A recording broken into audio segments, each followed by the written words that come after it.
நேயர்களே, இப்போ நம்ம தொடர்ந்து பல சம்பவங்களை மத்திய கிழக்கினுடைய காசா விவகாரத்தில் பேசினாலும், தற்போது பல விவகாரங்கள் வெளியாகி இருக்கிறது.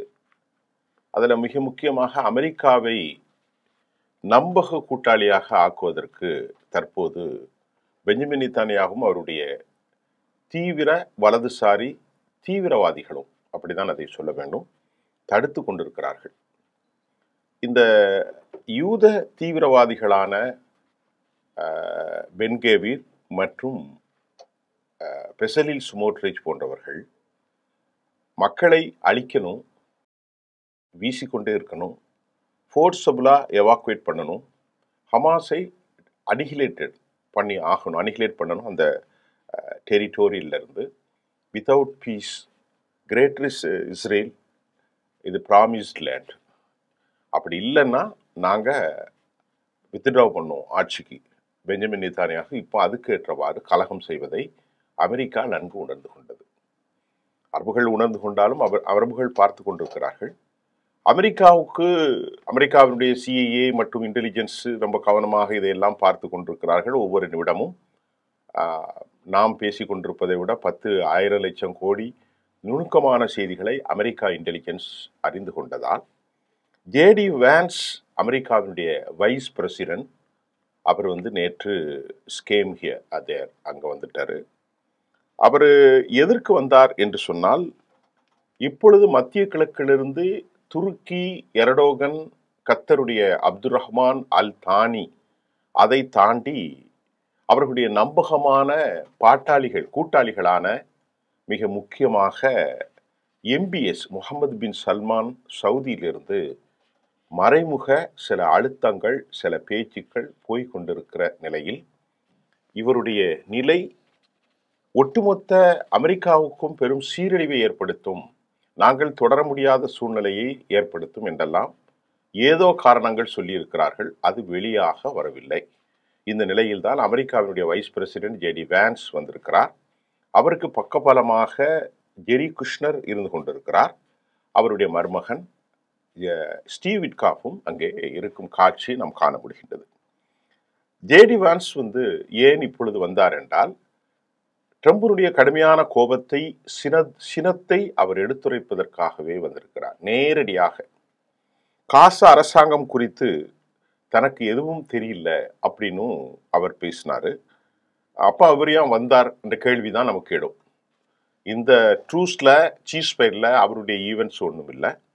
அதற்காக வேறு ஆட்களை அவர் நிமிந்தார். ஆதம் பவுச்லர் வந்திருந்தார், விட்காஃப் இருக்கிறார், ஜெரி குஷ்னர் இருக்கிறார், அது மாதிரி மேக்ரோ ரூபியோ ஆரம்பத்தில் வந்தார். இப்பொழுது ஜேடி வான்ஸ் அழைக்கப்பட்டிருக்கிறார். இவர் இந்தியாவில் உள்ள பெண்ணை தான் திருமணம் செய்திருந்தார். இவர் ஒரு கத்தோலிக்க கிறிஸ்தவர். ஜேடி வான்ஸ் காசாவை கட்டியெழுப்பது மட்டும்தான் எங்களுக்கு முதற்கான பணி. நாங்கள் ஒரு அரசை உருவாக்க முயற்சிக்கிறோம். அதே நேரம் அதனுடைய ஃபியூச்சர் குறித்து எங்களுக்கு எதுவும் இப்பொழுது சொல்ல தெரியாது. ஆனால் நீண்டகால அரசு குறித்து பிரச்சனை, சந்தேகம் அவர் தெரிவிக்கிறார்.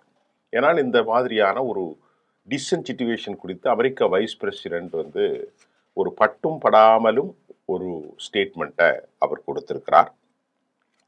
இதனை ஒரு ஜேடி வான்ஸ் கருத்தை ஒரு ஆப்டிமிஸ்டிக்ஸ் மெசேஜாக பார்க்கப்படுகிறது. அதாவது யூதர்களுக்கு வாய்ப்பாக அவர் பார்க்காமல், நீண்டகால ஒரு பீஸ் இல்லை என்று சொன்னாலும், எனக்கு தெரியாது என்று சொன்னாலும், அவர் வந்திருக்கிற அந்த கருத்து ஒரு ஆப்டிமிஸ்டிக்காக பேசப்படுகிறது. ஏன்னால் வெளிப்புறத்தில் அவர்களுக்கு எதிராகவும் பேசிவிட முடியாது. ஆகவே நீண்டகால கூட்டாளிகளாக யூதர்களை குறித்து என்ன முடிவு எடுத்திருக்கிறார்கள் என்பது தெரியவில்லை. காசாவின் ஃபியூச்சர் குறித்து சாத்தியமானதாக பேசிய ஜேடி வான்ஸ், காசாவுடைய all parties work together to make it happen அப்படிங்கிற வார்த்தையும் அவர் பயன்படுத்தி இருக்கிறார். ஆல் பார்ட்டிஸ்னா யாரு என்பது தெரியவில்லை. சர்வதேசத்தினுடைய பார்ட்டிகளா அல்லது அந்த நாட்டில் உள்ள யூதர்களா என்பதை அவர் புத்தாம் பொதுவாக ஒரு கருத்தை சொல்லியிருக்கிறார். விட்காஃப் ஒரு சாதுவான போக்கை கொண்டவர். ஆனாலும் அவர் it is a model for Gaza future, இது வருங்கால ஒரு கான்ஃப்ளிக்ட்டுக்கு உறுதியாக நிறுத்தும் என்ற ஒரு பாசிட்டிவான கருத்தை விட்காஃப் தெரிவித்திருந்தார். ஜேடி வான்ஸ் தனக்கு பக்கபலமாக இவர்கள் இருக்கிறார்கள் என்று சொன்ன அமெரிக்காவினுடைய vice president, it's tax more time. இது ஒரு இன்கிரெடிபிள், ஒரு அதிக காலம் ஆனாலும் கூட இந்த முயற்சி ஒரு இன்கிரெடிபிள் என்ற வார்த்தையை அவர் பயன்படுத்தியிருக்கிறார். இது அமெரிக்கா இப்பொழுது இவரை அவசரமாக அனுப்பியதின் நோக்கம் என்ன? நோக்கம் என்ன? வேறு ஒன்றும் இல்லை. அந்த 21 பாயிண்டை போட்டு உலகத்தில் நான் ஒரு பீஸ் மனிதன், அமைதி மனிதன் என்றெல்லாம் தன்னை பிரகடனப்படுத்தி கொண்டிருந்தார். அந்த நாட்டுக்குள்ளே நார்த் கிங்ஸ் போராட்டம் மிகப்பெரிய அளவில் வெடித்திருக்கிறது. அமெரிக்கா ஷட் டவுன் செய்யப்பட்டிருக்கிறது. அமெரிக்காவுடைய ரெசஷன் அதிகரிக்கிறது. Jobless indication beyond the limit என்கின்ற அளவுக்கு அது சென்று கொண்டிருக்கிறது. நேட்டோ பார்ட்னர்கள் கொஞ்சம் கொஞ்சமாக விலகிச் செல்கிறார்கள். அரபு கூட்டாளிகளும் விலகுகிறார்கள். உக்ரைன் போரை முடிவுக்கு கொண்டு வர வேண்டும். ஜெலன்ஸ்கி அச்சுறுத்துகிறார். இந்தியாவோடு டேரிஃப் ரெசிப்ரோக்கல் ஓடுகின்றது. சீனா மிக முக்கியமாக கனிமங்களை அவர்களுக்கு, அதாவது ரொம்ப வேல்யூபிளான ப்ரிஷியஸ் வேல்யூபிள் அப்படின்னு சொல்லக்கூடிய கனிமங்களை சப்ளை செய்வதற்கு மறுக்கிற விவகாரத்தில் அமெரிக்க அதிபர் ஆண்டனியோ அல்பேனியோவை மேட் பண்ணினார். அங்கே சில கையெழுத்துக்களை செய்திருக்கிறார். இத்தனை குழப்பத்தில் இந்த பிரச்சனை அவர் தீர்த்து வைத்தால் அவருக்கு நம்பகமான கூட்டாளிகள் கை கொடுப்பதற்கு சவுதி அரேபியாவும் மற்ற நாடுகளும், யுனைடெட் அரபு எமிரேட்ஸ், கத்தர் போன்ற பெரும் முதலாளிகள், செல்வந்தர்கள், குவைத் போன்ற நாடுகள், துபை போன்ற நாடுகள் எல்லாம் இருக்கிறார்கள். ஆகவே பஹ்ரைன், எல்லா நாட்டிலிருந்தும் அவருக்கு மூலதனம் நின்றுவிடும் என்றால் இந்த பிரச்சனை அவருக்கு ரொம்ப முக்கியம். ஒரு பேட்டை தாதாவாக வைத்து கொண்டாலும் அவர்களுக்கு இவர்கள் மானியம் தான் கொடுக்க வேண்டும். இவர்களிடத்திலிருந்து பெரிய அளவில் பொருட்களை பெறக்கூடிய லெவலில் இல்லை. செல்வம் அரபு நாடுகளில் இருக்கிறது, டெக்னாலஜி இவரிடத்தில் இருக்கிறது. ஆனால் அத்துமீறல் நடவடிக்கையும் தீவிரவாதமும் இஸ்ரேலில் மிகைத்திருக்கிறது. இதுதான் ஒரு மிக முக்கியமான விஷயம். இதில் கனடாவினுடைய மார்க் கேர்னே, அந்த பிரசிடென்ட், என் நாட்டுக்கு வந்தால் உள்ள நான் அரெஸ்ட் பண்ணுவேன் அப்படின்ட்டு ஹி மேட் ஓப்பன் டெக்ளரேஷன். அவருடைய வார்த்தைகள் ஒரு வெளிப்புறத்தன்மையோடு அறிவிக்கப்பட்டது. இப்போ இங்குள்ள ஸ்போக்ஸ் பர்சன் என்ன சொல்கிறார்? International spokes person from Tel Aviv will reconsider that. இதை நீங்கள் பண்ணுங்க, அப்படி இந்த வார்த்தையெல்லாம் சொல்லக்கூடாது அப்படின்ன மாதிரி இவருக்கு ஒரு கேவலமான இழிவை ஏற்படுத்தியிருக்கிறார். அவன் ஒரு குற்றவாளி, அவன் ஒரு மனித இனப்படுகொலையாளன், எத்னிக் கிளென்சிங், இனச்சுத்திகரிப்பாளன் என்றெல்லாம் அந்த அர்த்தத்தில் அவர்கள் சொல்லியிருக்கிறார்கள். அவர்கள் மட்டுமல்ல, யுனைடெட் கிங்டம், அதாவது இங்கிலாந்தினுடைய ஸ்டோமரும் கூட 500 பில்லியன் நீ கொடுக்கணும். ஏன்னா நீ மனிதர்களை கொலை செய்தாய், பிள்ளைகளை அழித்தாய், கர்ப்பிணிகளை அழித்தாய், நாட்டை அழித்தாய். அதனால நீ ஒரு 500 பில்லியன் கொடுக்கணும் அப்படின்ட்டு முந்தைய நாள் 2 தினங்களுக்கு முன்பு காலை இங்கிலாந்திலிருந்து அவர் அறிவிப்பு செய்திருக்கிறார். ஆஸ்திரேலியாவும் அறிவிப்பு செய்திருக்கிறது. இத்தாலி, ஜெர்மன், எல்லா நாடுகளும் இவன் ஒரு தீவிரவாதி, சியோனிச தத்துவத்தின் தீவிரவாதி என்று அறிவித்திருக்கிற நிலையில், சர்வதேச கோர்ட்டு தண்டிப்போம் என்று சொல்லியிருக்கிற நிலையில், அவரை கைது செய்ய வேண்டும் என்றும் மார்க் கேர்னை சொல்லியிருக்கிற நிலையில், கிரைம் அகெயின்ஸ்ட் ஹியூமனிட்டி என்ற வார்த்தையை அவர் பயன்படுத்தியிருக்கிற வேளையில், இவர் ஒரு யூத நாடு என்ன சொல்கிறது? நீங்க நினைக்கிற மாதிரி இல்லை சார், பெஞ்சமின் நெத்தானியாக ஒரு லீடர் ஆஃப் டெமோக்ரஸி, அவர் ஒரு ஜனநாயக சித்தாந்தத்தில் மத்திய கிழக்கில் ஒரு தேசத்தின் தலைவர். அவர் யூத தலைவர் மட்டுமல்ல, ஒரு ஜனநாயகத்தை கட்டி காக்கும் தலைவர். மத்திய கிழக்கில் எல்லா நாடுகளும் அரசாட்சியின் கீழ் இருக்கின்ற போது நாங்கள் மட்டும்தான் ஒரு ஜனநாயக தலைவர். அதனால் அவரை போய் என்ன சொல்லக்கூடாது, கிரைம் அகெயின்ஸ்ட் ஹியூமனிட்டி என்ற வார்த்தையெல்லாம் நீங்கள் பயன்படுத்தக்கூடாது. அதை நீங்கள் will reconsider that what he said. அவர் சொன்ன வார்த்தையை நீங்கள் மறுபரிசீலனை செய்ய வேண்டும். யூத நாட்டிலிருந்து, இஸ்ரேலிலிருந்து இன்டர்நேஷ்னல் ஸ்போக்ஸ் பர்சன் அவர் சொல்கிறார். ஜேடி வான்ஸினுடைய மற்றொரு கருத்து வந்திருக்கிறது. அந்த செய்தியினுடைய தொடர் செய்தி, அவர் பெஞ்சமினை சந்தித்து அமெரிக்காவினுடைய திட்டங்கள் குறித்து பேச போகிறார். அவர் பட்டும் படாமலும் பேசினார். ஏன் அவர் பேசினார், எதற்கு பேசினார், இதையெல்லாம் அவர் பூடகமாக அறிவித்தார். ஒரு இன்கிரெடிபிள், ஒரு optimistic solution must be possible. அதற்கு all countries will together make it better, it will happen அப்படிங்கிற மாதிரி அவர், இது கண்டிப்பாக நேரும், நடக்கும், போகும், இதெல்லாம் பட்டும் படாமலும் எல்லாரும் ஒன்றிணைய வேண்டும் என்றெல்லாம் வார்த்தைகளை, சொலவாடல்களை அவர் பயன்படுத்தினார். ஆனால் ஜேடி வான்ஸ் பெஞ்சமினை சந்தித்தது அமெரிக்கா பிளான் குறித்து பேசுவார் என்றாலும் ட்ரம்புடைய 20 அம்ச திட்டங்கள் குறித்தும் அந்த கைச்சாத்திடப்பட்ட சீரியஸ்னஸ் குறித்தும் அவர் பேச போகிறார்.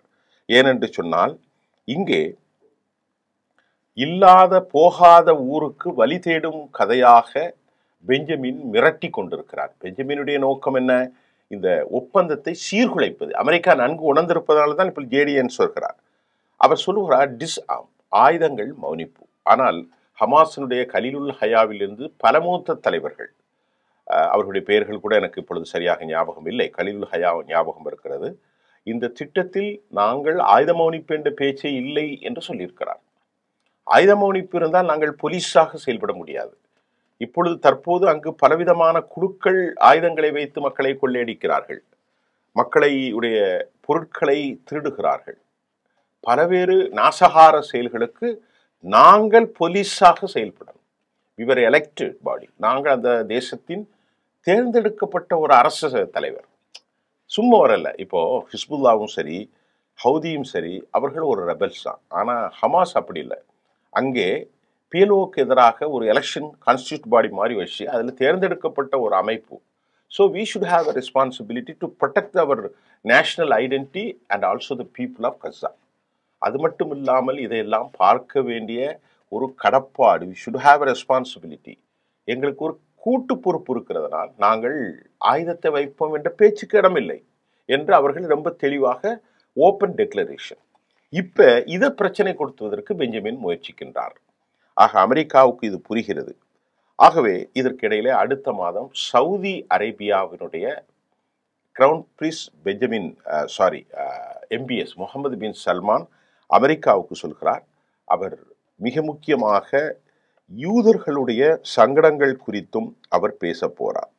அவருடைய இந்த விசில் அமெரிக்கா ஒரு மிக முக்கியமான டீல் ஏற்பட போகிறது என்ற கருத்து சர்வதேச நாடுகளின் மத்தியில் இப்பொழுது பரபரப்பாக பேசப்படுகிறது. அது எப்படி இருக்கும்னு சொல்றாங்க, ஒரு சீல்டு அக்ரிமெண்டா இருக்கும். அது அநேகமாக வெளியே தெரியாது என்று நான் நினைக்கின்றேன். அமெரிக்காவுடைய யுஎஸ் பாதுகாப்பு குறித்தான பேச்சு மத்திய கிழக்கில் அடுத்த மாதம் அமெரிக்க பயணத்தில் மிக மிக மிக மிக மிக ஒரு ஒரு கான்ஃபிடென்ஷியல், அதாவது யாருக்கும் தெரியாத ஒரு ரகசியமாக அது அமையும். மிக மிக முக்கியமான பேச்சாக அமையும். ட்ரம்ப் அஃபீஷியல் இதை கன்ஃபர்மேஷன், இஸ்ரேல் தாக்குதலுக்கு பிறகு தோஹாவில் தாக்குதலை நடத்திய பிறகு அவர்களிடத்தில் இருக்கக்கூடிய 9க்கும் மேற்பட்ட குறித்தெல்லாம் எம்பிஎஸ் கவலை தெரிவித்திருக்கிறார். ஆகவே அமெரிக்காவினுடைய நம்பக கூட்டாளிகளாக 3 நாடுகள் அல்ல 5 நாடுகள். முதலில் சவுதி அரேபியா, யுனைடெட் அரபு எமிரேட்ஸ், மிக மிக முக்கியமாக கத்தர், அதைவிட முக்கியமாக அப்துல் அல் சிசி சிசியினுடைய ஈஜிப்டு மற்றும் அப்துல்லா, இவங்கெல்லாம் ரொம்ப முக்கியமான ஜொர்டான். இந்த 5 நாடுகளும் துருக்கியும் சேர்த்து கொள்ளுங்கள். அப்ப துருக்கி ஒரு தனியாக ஒரு பெரிய தேசம், அது ஒரு பெரிய மிலிட்டரி டிஃபென்ஸ், அதை மட்டும் இஸ்ரேல் அடிப்பதற்கு வாய்ப்பில்லை. இப்போ முகமது பின் சல்மான் தோஹாவினுடைய இந்த விவகாரத்தை அவர் பேச போகிறார். எங்களுக்கான பாதுகாப்பு என்ன?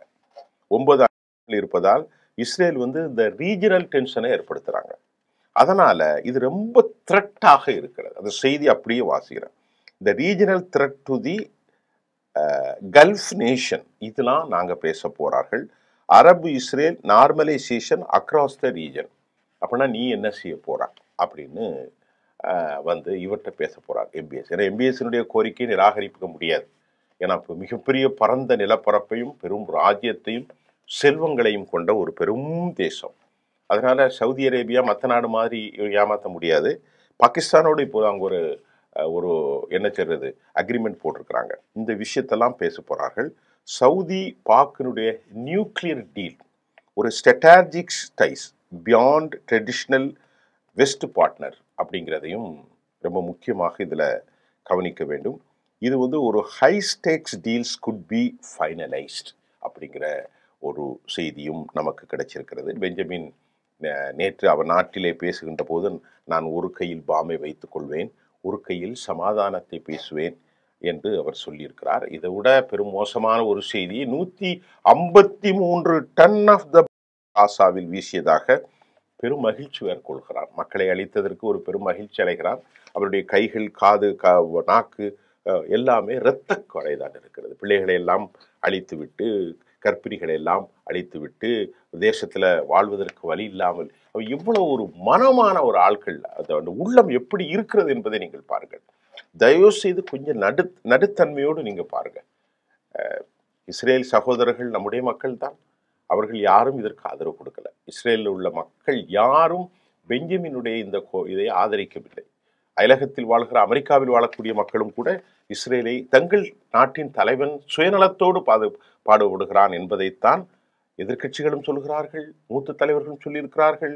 அமெரிக்கா யூதர்களுடைய ஏர்போர்ஸ் தலைவர்கள், நடுநிலையாளர்கள், பத்திரிகையாளர்கள், எதிர்க்கட்சிகள் எல்லோருமே சொல்கிறார்கள். இந்த ஒரு மனிதன், அவனோடு சேர்ந்து 2 பேர், இந்த 3 பேரும் தான் ஒட்டுமொத்த நாட்டுக்கும் கேடு. அதனால தான் நிறைய பேர் டிஸ்பிளேஸ் ஆயிட்டாங்க.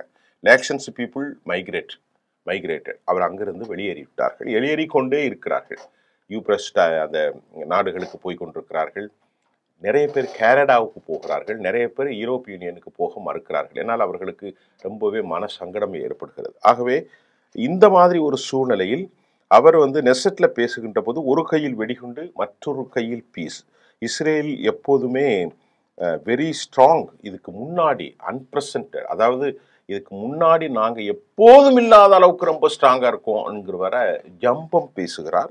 எல்லா வகையிலும் நாங்கள் வெற்றி பெற்று விட்டோம், ஹேட் ரீச்டு, அதாவது நாங்கள் அல்டிமேட் எங்களுடைய அந்த இலக்கை அடைந்திருக்கிறோம்.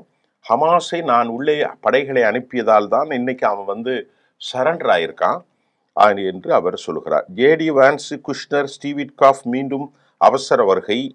குஷ்னர் இஸ்ரேல் பாலஸ்தீனத்தினோடு கோஎக்ஸிஸ்ட் பார்ட்னராக செயல்பட வேண்டும், பாலஸ்தீனத்தையும் வளர்க்க வேண்டும் என்று அவருடைய மருமகன் அப்பாவியாக சொல்லிக் கொண்டிருக்கிறார்.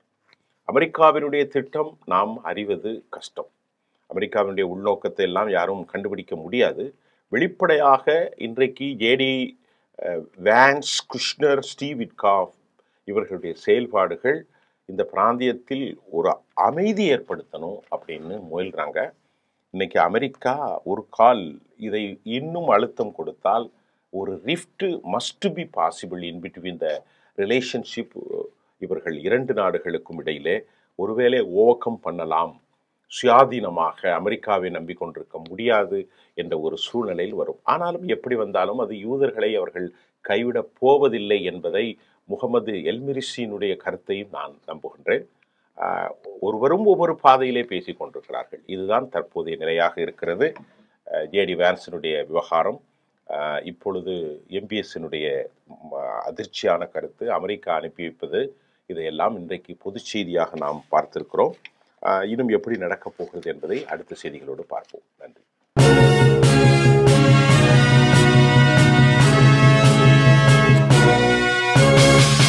உடனுக்குடன் அப்டேட் தெரிந்து கொள்ள ஜெம் டிவி தமிழ் ஆப்பை இன்ஸ்டால் செய்யவும்.